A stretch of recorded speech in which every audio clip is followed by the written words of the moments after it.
This video will make you dangerously smart, not because it will fill your mind with facts, but because it will sharpen the way you see.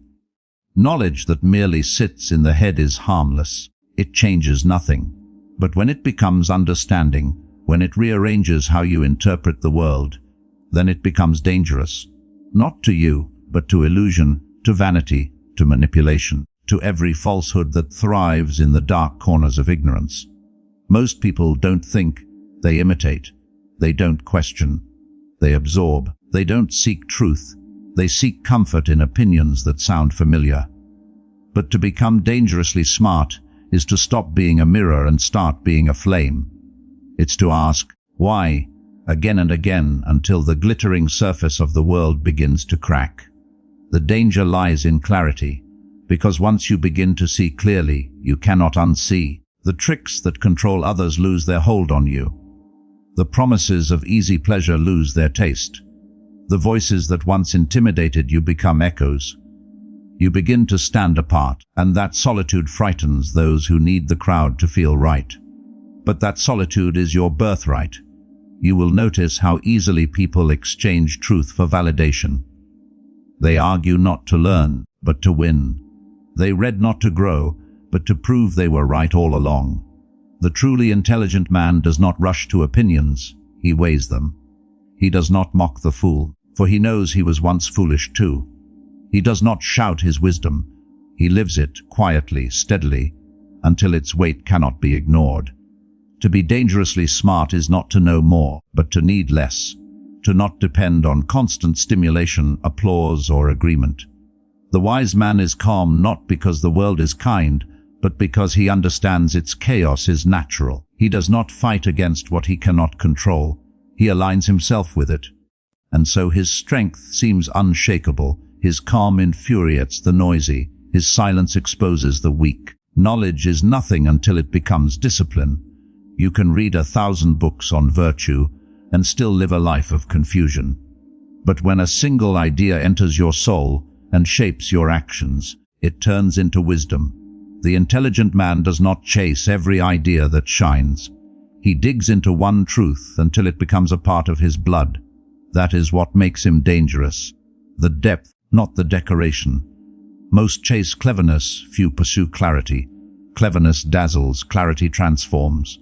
The world will reward the clever man with applause, but the clear man will outlast them all. Because cleverness manipulates, clarity liberates. And here's the paradox: the smarter you become, the humbler you grow. You stop pretending to know everything. You start seeing how small your control truly is, how little of life bends to your will. Yet instead of despairing, you find peace in it. You stop trying to force the river and learn to flow with it. That is true intelligence, serene, powerful, invisible to those still shouting at the water. To be dangerously smart is to understand the limits of your own mind. It is to see how easily the ego craves recognition and how quickly pride corrupts insight. So you hold your understanding gently, not as a weapon to boast with, but as a lantern to light your own path.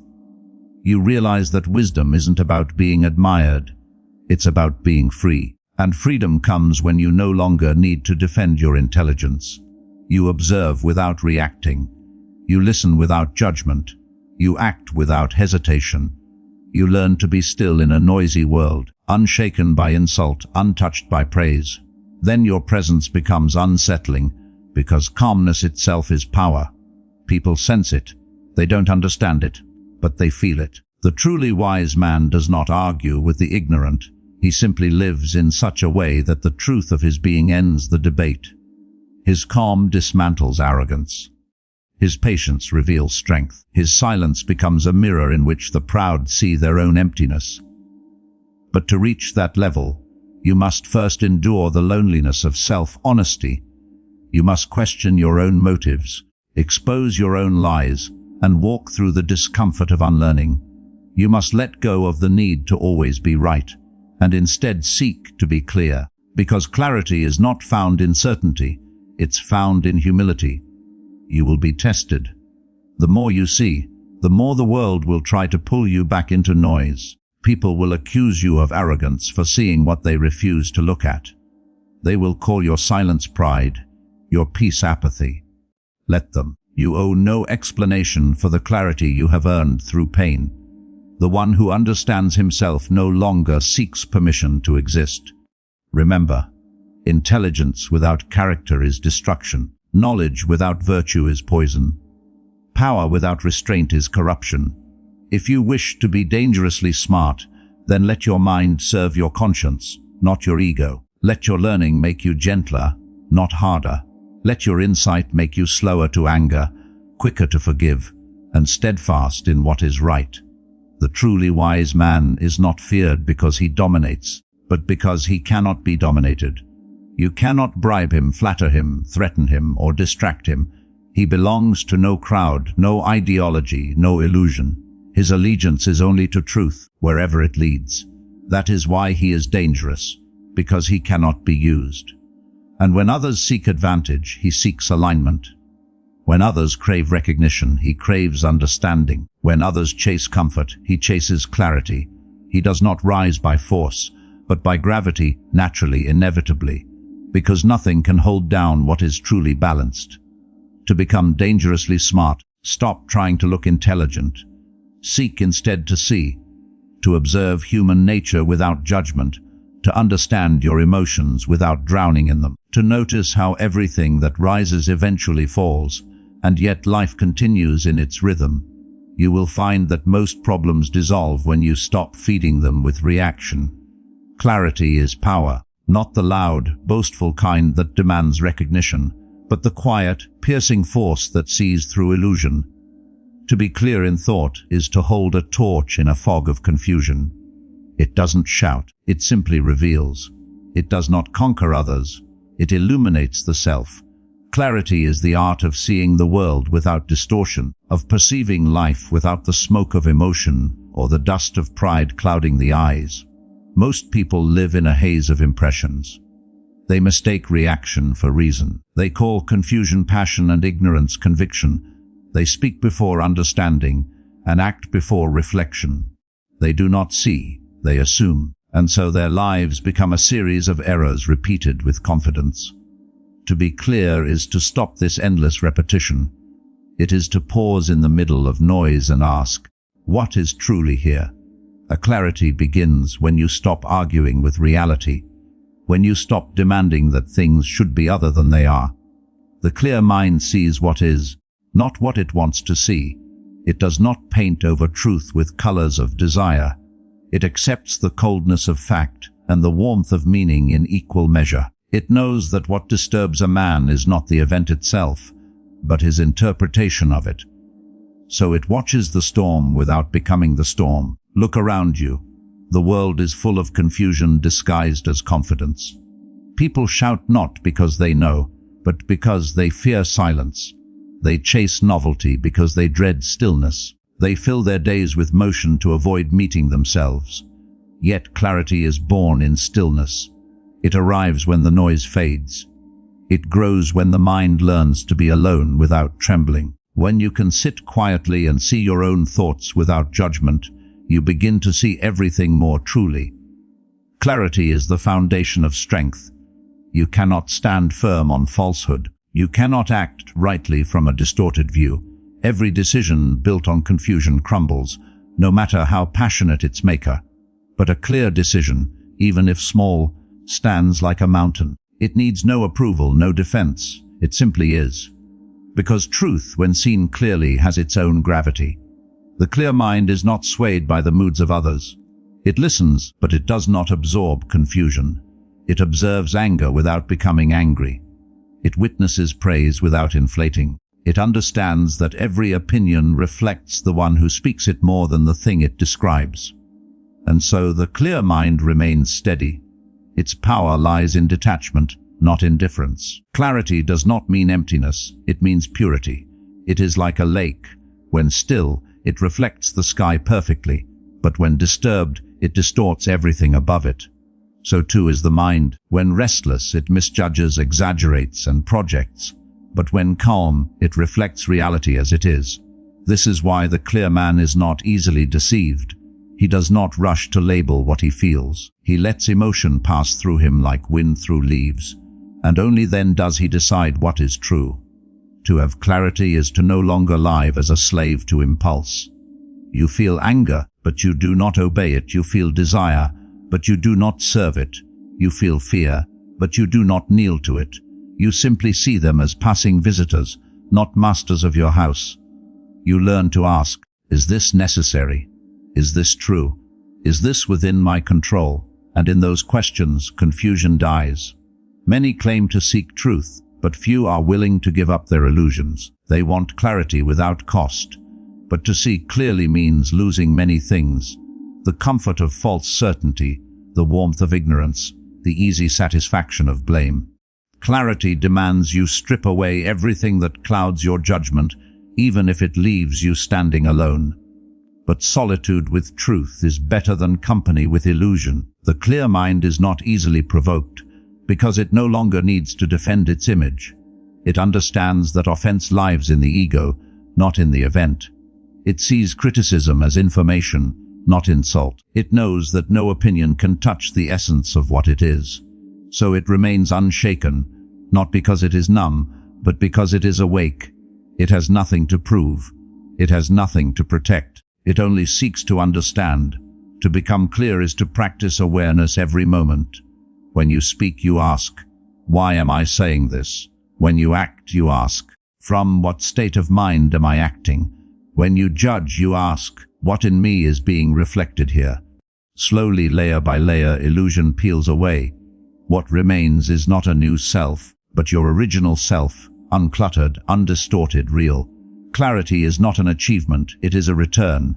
You were born with it.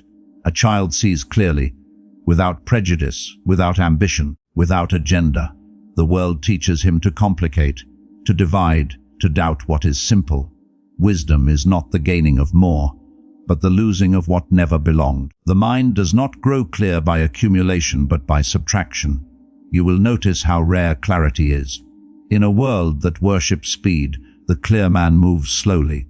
In a culture that prizes opinion, he values silence. In an age of distraction, he pays attention. People may mistake him for indifferent, but he is simply not consumed by noise. His focus is precise, his thought deliberate. He sees patterns where others see chaos, meaning where others see accident. That is his power. Clarity transforms suffering. When you see pain clearly, it loses its venom. You stop asking, why me? And begin to see the law in it. The cause, the lesson, the necessity. Every event, pleasant or painful, becomes data for understanding. The mind no longer labels life as good or bad, it sees only growth. To the clear mind, even loss becomes a teacher. The pursuit of clarity is not easy, for the mind resists simplicity. It craves drama, attachment, distraction. It feeds on conflict to feel alive. But clarity teaches that aliveness does not come from movement, but from awareness. The flame burns brightest not in the storm, but in still air. When you begin to live with clarity, everything changes subtly. You stop reacting to every disturbance. You stop chasing every pleasure. You begin to notice the small, the quiet, the overlooked. You realize how much of life is noise and how few things truly matter. Your time, once scattered among trivialities, begins to gather around what is essential. The clear man no longer seeks control over others, he seeks command over himself. He does not manipulate, he aligns.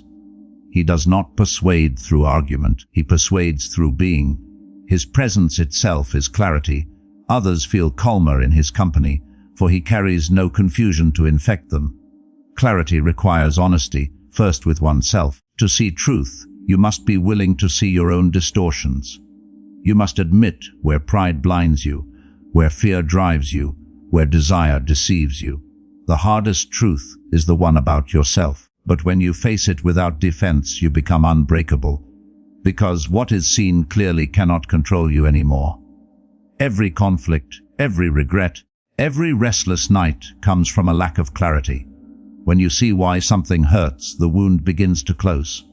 When you understand why you react, the emotion begins to fade. You realize that most suffering is confusion, wanting the impossible, resisting the inevitable, demanding fairness from chaos. The clear mind no longer does this. It lives in alignment with what is. Clarity simplifies everything. You stop overcomplicating life with unnecessary questions. You begin to see that peace is not hidden behind more achievements, more possessions, or more approval. It was always there, behind the fog.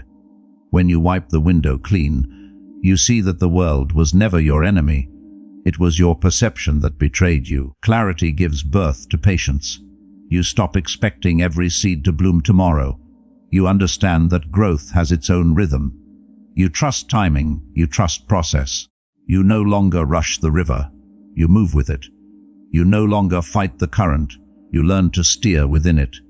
That is why the clear mind is both calm and unstoppable. You begin to realize that clarity is a kind of love, not sentimental love, but the love that sees without illusion. To truly see someone, to truly see yourself without distortion, without demand, that is the highest form of love. It frees rather than binds. It accepts rather than controls. It allows life to be as it is, and in doing so, transforms it. Wisdom over cleverness. That is the mark of a mind that has matured beyond the hunger for applause. Cleverness shines briefly, like lightning across a dark sky. It dazzles, but it does not warm. Wisdom, however, is the steady glow of dawn, slow, patient, and lasting. Cleverness impresses the eye, wisdom shapes the soul. The clever seek to be seen as intelligent. The wise seek to become whole. Cleverness builds an image. Wisdom builds an understanding. Cleverness collects words, but wisdom listens to silence. Cleverness multiplies opinions, but wisdom subtracts until only truth remains. Cleverness manipulates others, wisdom governs itself. Cleverness is noise, wisdom is music. One is sharp, quick, restless. The other deep, calm, certain.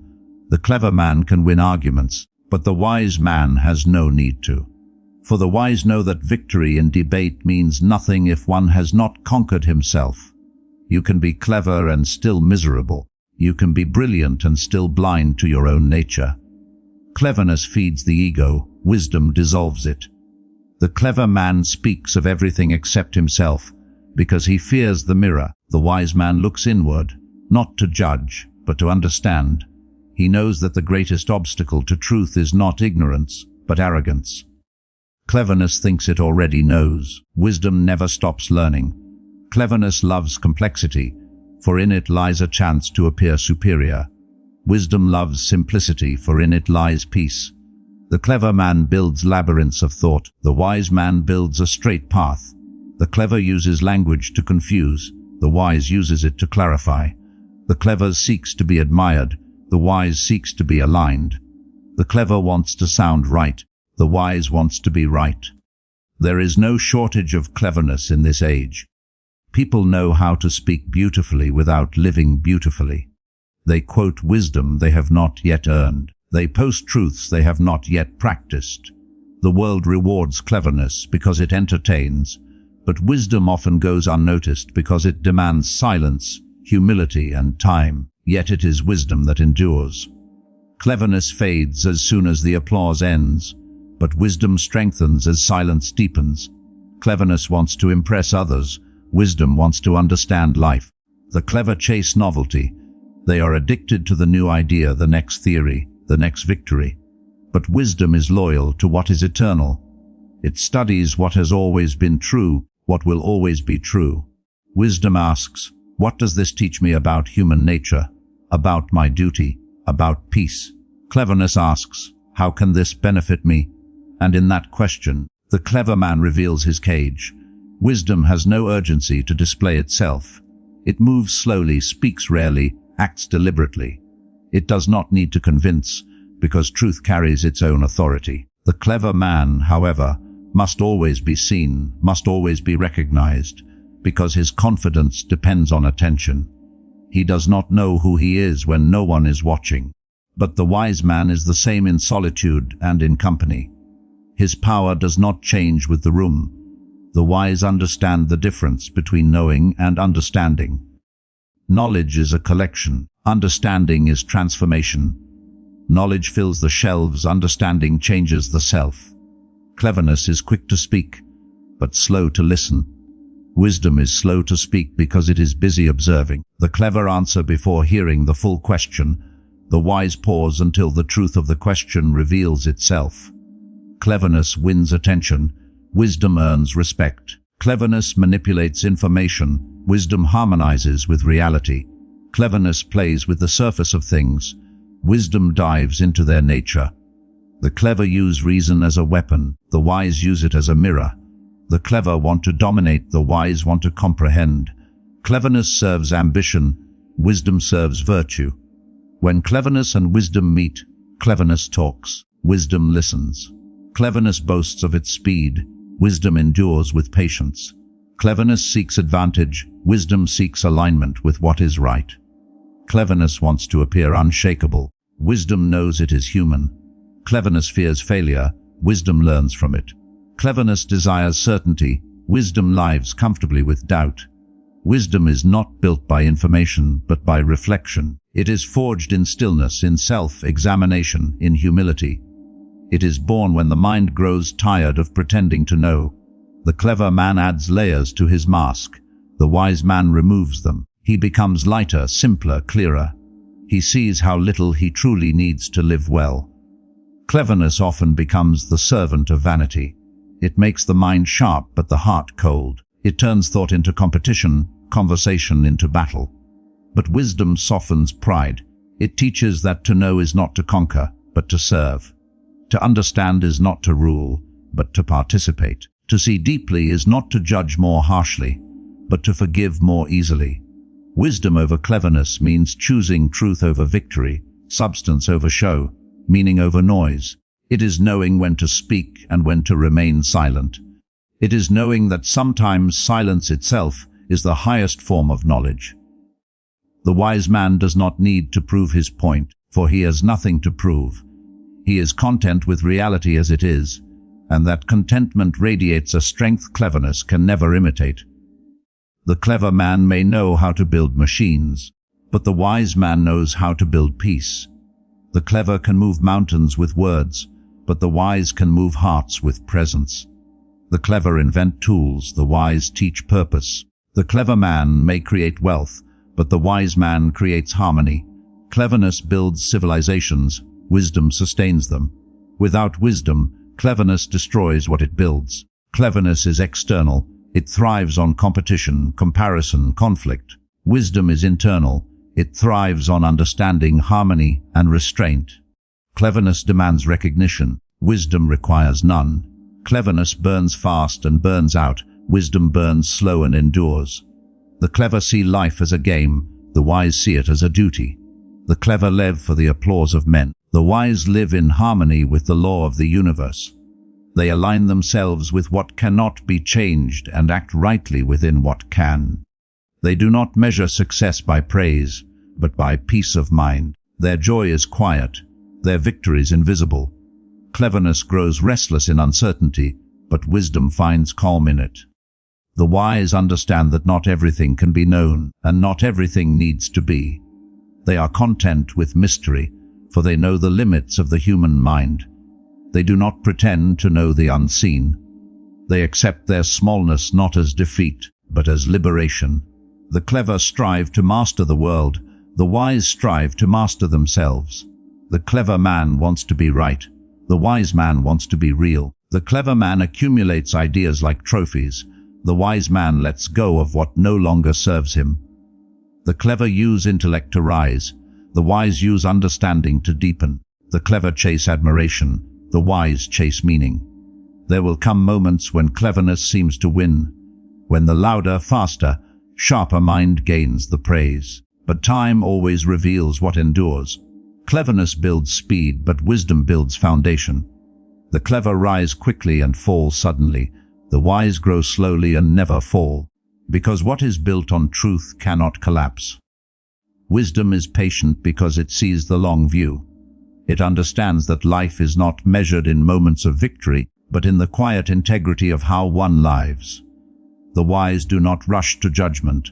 They allow events to unfold. They trust the rhythm of life, knowing that all things reveal their meaning in time. The clever see others as competitors. The wise see them as mirrors. Every encounter becomes an opportunity to know oneself better. Every insult becomes a lesson in ego. Every praise becomes a test of humility. The clever chase advantage, the wise chase insight. The clever seek to win, the wise seek to grow. Wisdom cannot be borrowed. It cannot be memorized or imitated. It is not found in words, but in living those words when it costs you comfort. The clever quote philosophers. The wise embody philosophy. The clever discuss virtue. The wise practice it in silence. The clever know the path. The wise walk it. To choose wisdom over cleverness is to turn inward instead of outward. To exchange display for depth. To prefer understanding to attention. It is to stop performing intelligence and start living it. It is to resist the constant urge to be seen as right and instead choose to be true. It is to measure success not by approval, but by alignment with conscience. Freedom through discipline. That is the paradox the world refuses to understand. The undisciplined call restraint a cage, yet they live enslaved by impulse. The disciplined appear bound, yet they move freely within themselves. Discipline is not the absence of liberty, it is its foundation. For what is freedom if you are a prisoner to your own desires? What is choice if you cannot command your own mind? The one who cannot govern himself will be governed by everything else. Discipline is not punishment, it is alignment. It is the training of the soul to obey reason instead of appetite. The undisciplined chase every feeling, every distraction, every passing desire. They mistake indulgence for freedom. They believe that saying yes to everything is living fully, but they forget that the more you say yes to the world, the less you belong to yourself. To be free is not to have many options, it is to have mastery over which ones you choose. True freedom is not the ability to do what you want, but the strength to do what you must. The disciplined man wakes when it is hard, acts when it is dull, speaks when it is right, and remains silent when it is wise. His choices are deliberate, not driven. He does not serve emotion, emotion serves him. He does not follow pleasure, he directs it. He does not depend on motivation, for he understands that consistency is stronger than inspiration. Freedom is the calm of a mind that no longer obeys chaos. Discipline brings that calm. The man who disciplines his thoughts becomes immune to manipulation. The man who disciplines his habits becomes immune to distraction. The man who disciplines his reactions becomes unshakable. Each act of discipline adds a brick to the fortress of freedom. Most people crave ease but call it freedom. They dream of days without effort, of lives without limits, yet wonder why they feel hollow. A life without discipline decays into confusion. Without order, energy scatters. Without purpose, time evaporates. Without control, peace disappears. Discipline gathers what chaos wastes. It turns potential into strength, dreams into structure, moments into mastery. Discipline is the art of saying no to the lesser so you may serve the greater. It is the refusal to bow before your impulses. It is not the destruction of pleasure, but its purification. To indulge without measure is to grow numb.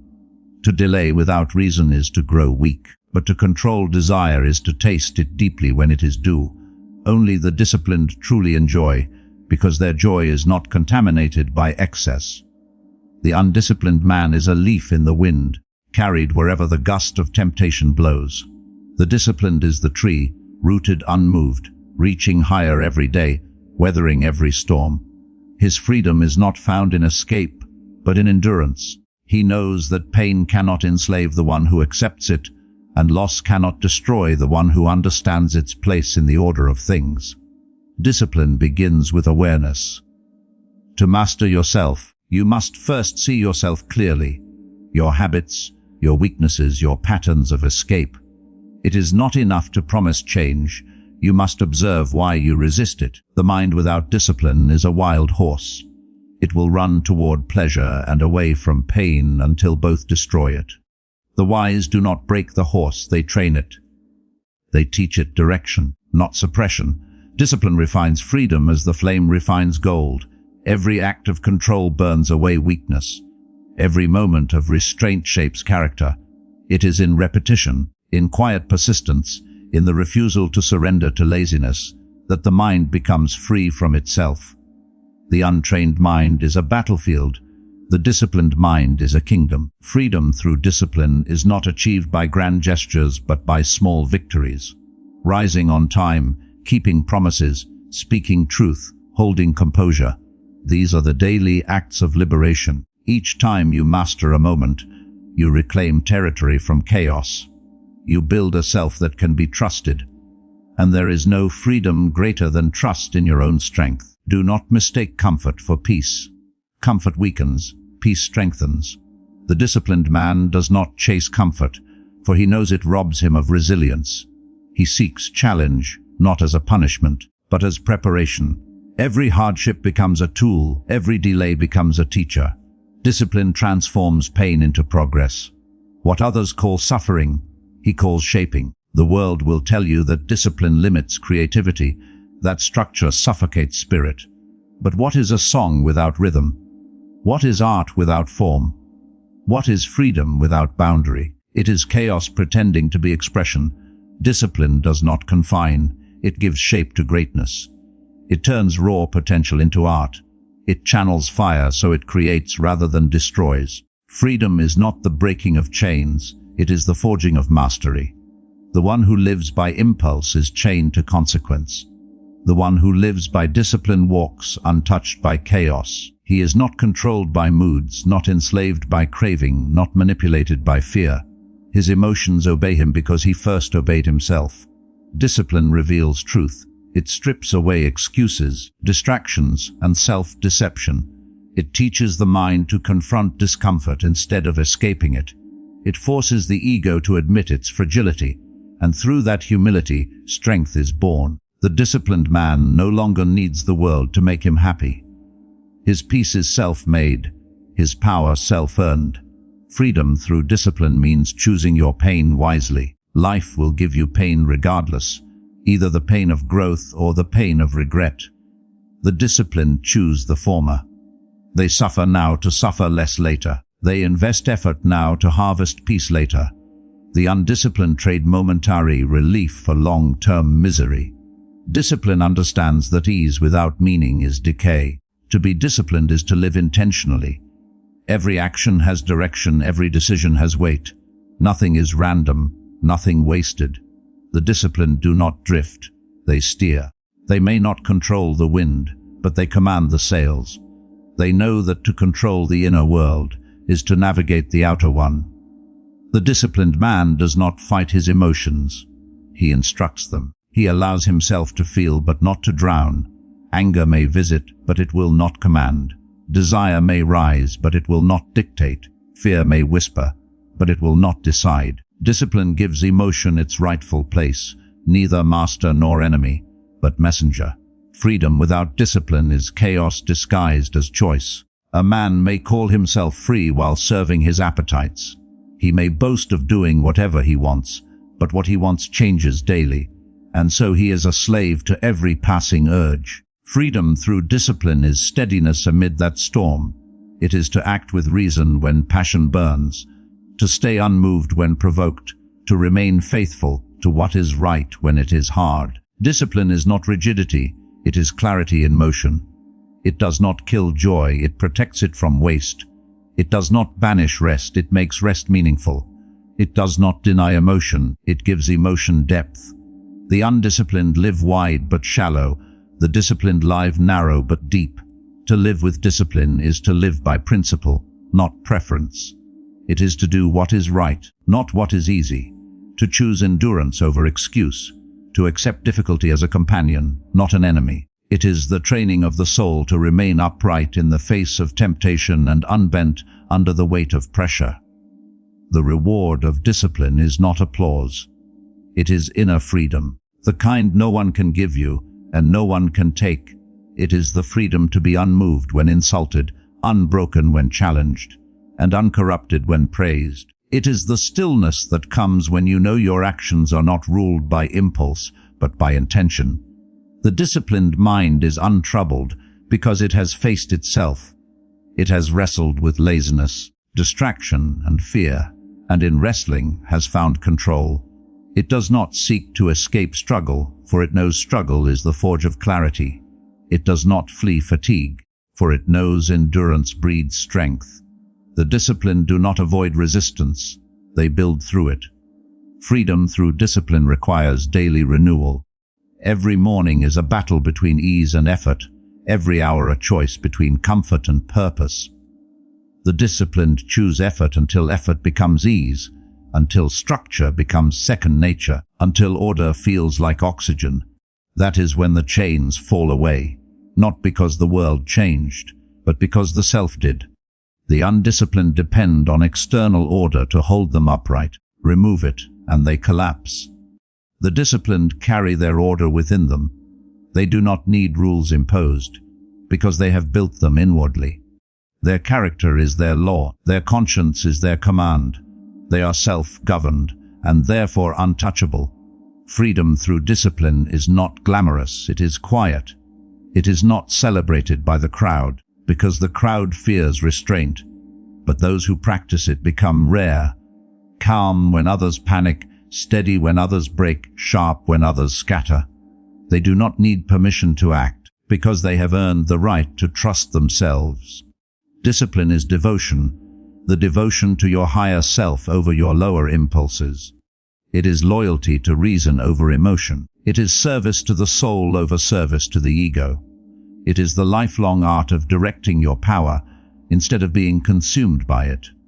The more disciplined you become, the more freedom you taste, not because life becomes easier, but because you no longer run from what is difficult.